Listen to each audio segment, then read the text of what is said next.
Hello friends, कैसे हो आप सभी लोग। आई होप कि सभी बहुत अच्छे होंगे। तो जो हमारी सीडीपी सीटेट 2024 के लिए जो सीडीपी की क्लासेस चल रही हैं उनमें हम स्टार्ट करने वाले हैं आज पेडागोजी की जो सबसे ज़्यादा इंपॉर्टेंट चैप्टर माना जाता है, जिसे बोला जाता है शिक्षण विधियाँ। जो शिक्षण विधियाँ हैं वो कौन कौन सी होती हैं और जो सीटेट के एग्जाम है इसमें जो 15 मार्क्स की पेडागोजी आती है उसमें शिक्षण विधियाँ सारे ही सब्जेक्ट में पूछी जाती हैं। ऐसा नहीं है कि केवल सीडीपी के साथ शिक्षण विधियाँ पूछी जाएंगी। सीडीपी है, आपकी हिंदी है, इंग्लिश है, संस्कृत है, उसके बाद आपकी ईवीएस है, एसएसटी है, सभी में जो टीचिंग मेथड आते हैं उन सभी में आपके शिक्षण विधियों को पूछा जाता है। तो ये आपके 75 मार्क्स में जो पेडागोजी जो आपकी जोड़ी जाती है उन सभी में बहुत ज़्यादा इंपॉर्टेंट रहने वाली हैं। तो जो भी 6 to 8 और 1 to 5 दोनों के लिए सीटेट का एग्जाम देने वाले हैं उन सभी के लिए ये बहुत ज़्यादा इंपॉर्टेंट होने वाली हैं। तो आज हम बात करने वाले हैं जो शिक्षण विधियाँ हैं वो कौन कौन सी हैं और इसे कैसे यूज़ करके बालकों को इसे बहुत अच्छे से समझाया जा सकता है। तो सबसे पहले मोस्ट इंपॉर्टेंट विधि की बात करते हैं, आगमन विधि की, जिसे इंडक्टिव मेथड बोला जाता है। जो आगमन विधि है वो क्या होती है और बच्चे इस विधि में किस प्रकार से चीजों को सीखते हैं, किस प्रकार से बच्चों को शिक्षण प्रदान कराया जाता है। तो जो आगमन विधि है ये एक ऐसी विधि है, इसमें विशिष्ट से सामान्य की ओर तथा स्थूल से सूक्ष्म की ओर दो प्रमुख शिक्षण सूत्रों का प्रयोग किया जाता है। यानी कि जो आगमन विधि होती है इसका अर्थ होता है इसमें बालकों को इस प्रकार से शिक्षा प्रदान कराई जाती है कि बालक को पहले वो चीजें बताई जाएं जो बहुत ज्यादा ऐसी हो, सरल हो, मतलब जैसे बोला जा सकता है स्थूल से सूक्ष्म की ओर, यानी कि कोई चीज बहुत बड़े पैमाने पर पहले बताई जाए, उसके बाद उसकी छोटी छोटी चीजों के बारे में बताना है। जैसे एक बालक को किसी पेड़ के बारे में पहले बता दें, यानी एक बालक को जब कोई चीज समझा रहे हैं बाहर ले जाके तो एक पेड़ के बारे में पहले बालक को बता दिया कि ये एक पेड़ है, इसे ट्री बोला जाता है। उसके बाद में इसकी शाखाओं के बारे में, इसकी जो तना है उसके बारे में बताएंगे, इसके अंदर जो पत्तियां लगी हुई हैं उसके बारे में बताएंगे। यानी कि पहले संपूर्ण व्यापक चीजों में बच्चों को बताने के बाद में उसके बाद उसके छोटे छोटे पार्ट्स को बताना, छोटे छोटे पार्ट्स को समझाना, उसी को बोला जाता है स्थूल से सूक्ष्म की ओर या विशिष्ट से सामान्य की ओर। यानी पहले बहुत ही ब्रॉड तरीके से बता दिया जाए, उसके बाद उसके जो पार्ट्स होते हैं किसी चीज के उन्हें बताना। जैसे एक बालक को किसी चीज के बारे में समझाना है तो पहले उसे चीजें डिटेल में बता दी जाए, उसके बाद में उसके अंदर मतलब उससे छोटे छोटे पार्ट्स में डिवाइड करके जब बताया जाएगा उसके बारे में बहुत ही सूक्ष्म से सूक्ष्म चीजों को बताया जाएगा, तो उसको आगमन विधि के अंतर्गत रखी जाएगी। इसमें एक सामान्य नियम निकाला जाता है, यानी कि जो आगमन विधि होती है इसमें एक सामान्य सा नियम निकाला जाता है कि बालकों को पहले ब्रॉड चीजें बतानी है, उसके बाद में बालकों को उनके पार्ट्स के बारे में समझाना है। नियम का अनुसंधान बालक स्वयं करता है जिससे उसमें आत्मविश्वास की भावना का विकास होता है। जो आगमन विधि होती है इसमें बालक जो चीजें होती हैं उसे पूरी तरीके से एक्टिव रह के यानी सक्रिय रह के कार्यों को करते हैं। ये छोटे बालकों के लिए अधिक उपयोगी होती है, यानी कि जो छोटे छोटे बालक होते हैं, जो छोटी छोटी कक्षाओं में जो बालक होते हैं, छोटे छोटे क्लासेस में जो बालक होते हैं, आगमन विधि उनके लिए बहुत ज़्यादा इंपॉर्टेंट मानी जाती है। उसके बाद जैसे आगमन विधि है उसका हम यूज़ करते हैं छोटी छोटी क्लासों में, वैसे ही इसके अपोजिट होती है निगमन विधि, उसका यूज़ करते हैं बड़ी क्लासों में। यानी कि जो बच्चे होते हैं, जो बड़ी क्लासों में बच्चे आ जाते हैं, उन लोगों को इस विधि का यूज करके समझाया जाता है। और आगमन विधि किस में यूज करते हैं, जैसे प्री प्राइमरी होता है, प्राइमरी होता है, इन सभी चीजों में आगमन विधि के द्वारा बालकों को शिक्षण प्रदान कराया जाता है। इस विधि में छात्र सक्रिय रहते हैं। छात्र सक्रिय का मतलब है जो बालक हैं वो क्लास में एक्टिव तरीके से रहते हैं। बालकों को बहुत अच्छे से खेल खेल में बालकों को अच्छे से समझाया जा रहा है। बालकों को ऐसे समझाया जा रहा है कि बालक पूरी तरीके से क्लास में जो चीज़ उन्हें बताई जा रही है उस पर उनका पूरा फोकस रहेगा। यानी कि जो आगमन विधि होती है इसमें बालक पूरी तरह से क्लास में एक्टिव रहते हैं, सक्रिय रहते हैं। यह अध्यापन की श्रेष्ठ विधि मानी जाती है। इस विधि के द्वारा किसी तत्व को सीखने में अधिक समय नहीं लगता है। यानी कि जो ये चीज़ें होती हैं इसमें जो चीज़ें सिखाई जाती हैं बालकों को, उसे जब बालक सीखता है तो उसे किसी चीज़ को सीखने में बहुत ज़्यादा समय नहीं लगता है। इस विधि में बालक को स्वतंत्र रूप से सोचने, तर्क करने के अवसर मिलते हैं। आगमन विधि में जो बालक होते हैं वो जो भी चीज़ें सीखना चाहते हैं उन्हें वो स्वतंत्र रूप से सोच सकते हैं, समझ सकते हैं, उनके बारे में टीचर के साथ डिस्कस कर सकते हैं। जो चीज़ें उन्हें समझ में नहीं आती हैं उन्हें टीचर से पूछ सकते हैं। ये सारी चीज़ें किसके अंतर्गत आएंगी, आगमन विधि के अंतर्गत आएंगी। उसके बाद है ये अनुसंधान का एक मार्ग है। इसमें नियम को भूल जाने पर विद्यार्थी उसकी पुनः खोज कर सकता है, यानी कि अगर किसी भी चीज के बारे में विद्यार्थी भूल जाता है, यानी किसी एक पार्ट्स के बारे में विद्यार्थी भूल जाता है, तो उसकी उसे वो दोबारा खोज कर सकता है, यानी कि उसे ब्रॉड चीज के बारे में पता है, एक व्यापक तरीके से पता है, तो वो उन सभी चीजों को एक प्रकार से रिसाइकल करके उन्हें दोबारा से खोज सकता है, दोबारा से उन्हें अपनी मतलब मेमोरी में स्थापित कर सकता है। यह एक मनोवैज्ञानिक विधि है। जो ये आगमन विधि होती है ये एक प्रकार से मनोवैज्ञानिक विधि मानी जाती है। उसके बाद नेक्स्ट विधि के बारे में बात करने वाले हैं निगमन विधि के बारे में। जो निगमन विधि होती है ये आगमन विधि के ठीक अपोजिट होती है। जैसे कि जो आगमन विधि होती है छोटे बच्चों के लिए उपयोगी होती है, निगमन विधि होती है बड़े बच्चों के लिए उपयोगी होती है। जो आगमन विधि होती है उसमें पहले विशिष्ट चीजें बताई जाती हैं, यानी स्थूल चीजें बताई जाती हैं, उसके बाद उसे सामान्य की ओर लेके आया जाता है, यानी छोटे छोटे पार्ट्स में चीजें करके बताई जाती हैं। लेकिन जो निगमन विधि होती है इसमें क्या किया जाता है, इसमें सामान्य से विशिष्ट की ओर शिक्षण सूत्र का प्रयोग किया जाता है, यानी कि पहले इसमें सामान्य चीजों के बारे में बता दिया जाता है और उसके बाद में विशिष्ट चीजों के बारे में बताया जाता है। इसमें सामान्य नियम पहले ही बता दिया जाता है, उसके बाद में उदाहरण से पुष्टि की जाती है। एक प्रकार से ये कह सकते हैं कि जो निगमन विधि होती है, जो निगमन विधि है इसमें नियम पहले बताते हैं, नियम पहले और उदाहरण बाद में। यानी कि जो निगमन विधि होती है इसमें क्या करते हैं, नियम को पहले बताते हैं और जो उदाहरण होते हैं उन्हें बाद में बताते हैं। वहीं जो आगमन विधि होती है, आगमन विधि है इसमें उदाहरण पहले और नियम बाद में बताते हैं।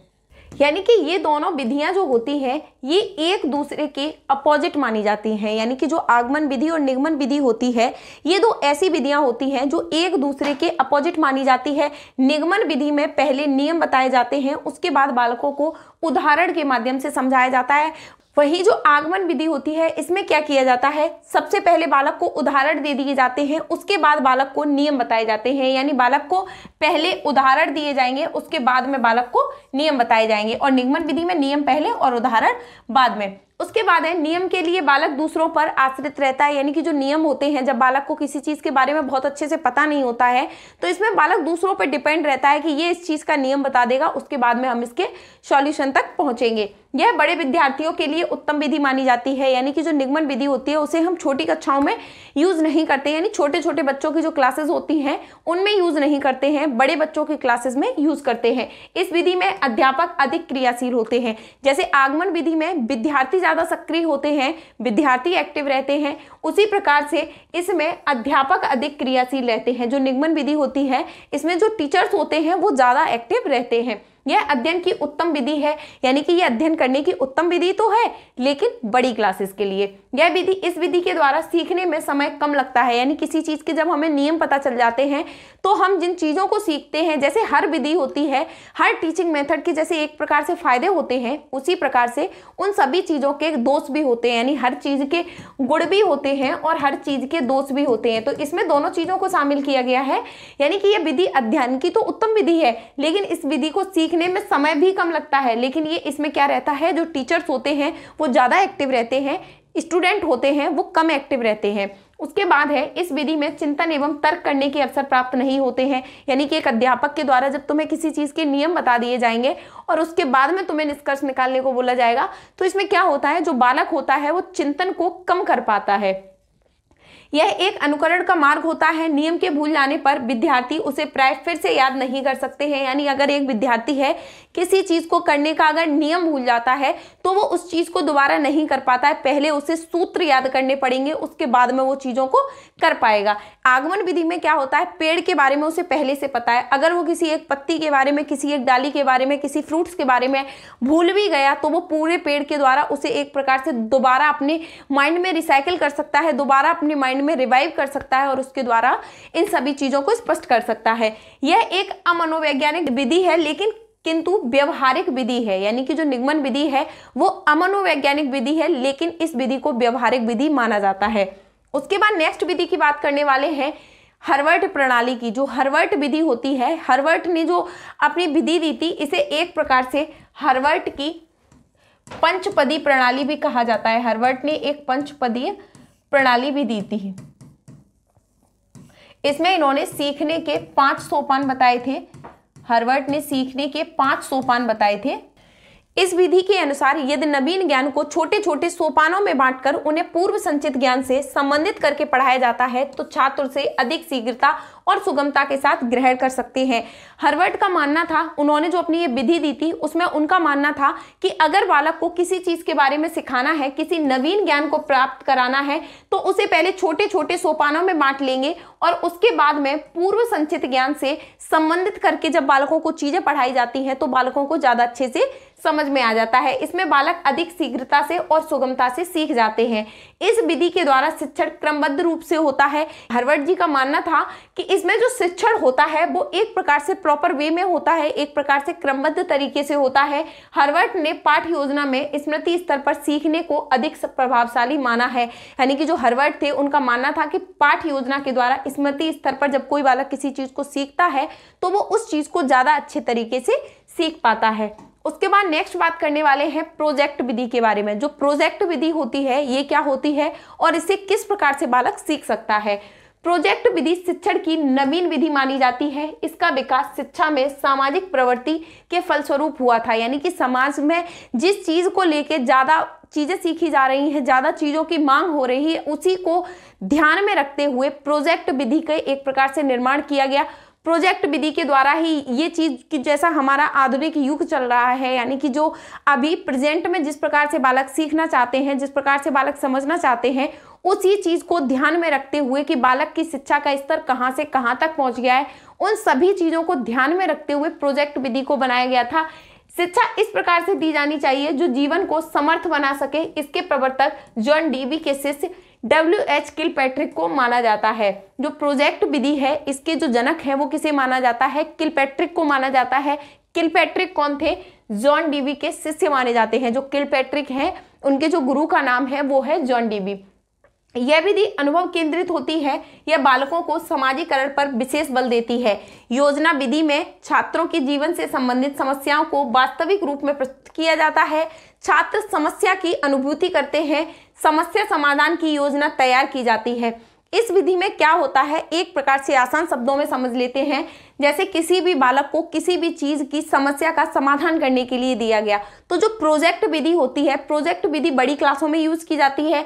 बालकों को अगर एक प्रोजेक्ट पर कार्य करने के लिए दिया जाता है तो लगभग छोटे छोटे ग्रुप बना दिए जाते हैं 4 से 5 लोगों के, और जब वो बालक मिलकर उस ग्रुप में काम करते हैं, उस ग्रुप में उस समस्या की सॉल्यूशन तक पहुंचने की कोशिश करते हैं। तो एक तो ये रहता है प्रोजेक्ट विधि में कि बालक खुद से सक्रिय रहते हैं, यानी एक्टिव होके बालक चिंतन, सोच, तर्क के द्वारा इस विधि में जो कार्य करते हैं। इस विधि में जो समस्या का समाधान ढूंढते हैं वो एक प्रकार से चिंतन करके, सहयोग, एक दूसरे के सहयोग को प्राप्त करके, तर्क वितर्क करके अपनी समस्या का समाधान कर सकते हैं। तो ये विधि बहुत इंपॉर्टेंट मानी जाती है। लेकिन ये विधि छोटी कक्षाओं के लिए इंपॉर्टेंट नहीं होती है, ये बड़ी क्लासेस के लिए इंपॉर्टेंट होती है। जैसे साइंस की क्लासेस में, लैब वगैरह में काम करते हैं तो उन सभी के लिए ज्यादा इंपॉर्टेंट होती है। शिक्षक केवल निर्देशक, सुगमकर्ता का कार्य करता है। छात्र स्वयं विषय वस्तु सामग्री का अध्ययन करके समस्या का समाधान करते हैं। यानी प्रोजेक्ट विधि होती है जो बड़े क्लास के जो स्टूडेंट होते हैं उनके लिए इंपॉर्टेंट होती है। जो शिक्षक होता है वो वहां पर मौजूद रहता है, वह केवल एक निर्देशक की तरह निर्देश देता है, सुगमकर्ता की तरह उनकी चीजों को आसान करने की कोशिश करता है।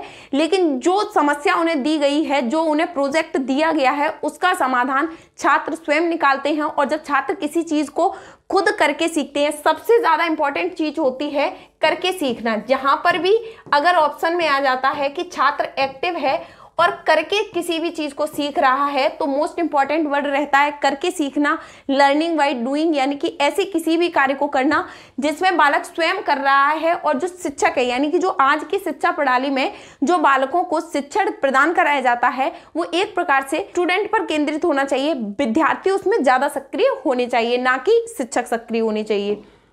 तो ये थी हमारी मोस्ट इंपॉर्टेंट कुछ शिक्षण विधियां जो कि आपके सीटेट के एग्जाम के लिए बहुत ज़्यादा इंपॉर्टेंट रहने वाली हैं। अभी आपके लिए आज की क्लास में फिलहाल इतना ही। Thank you.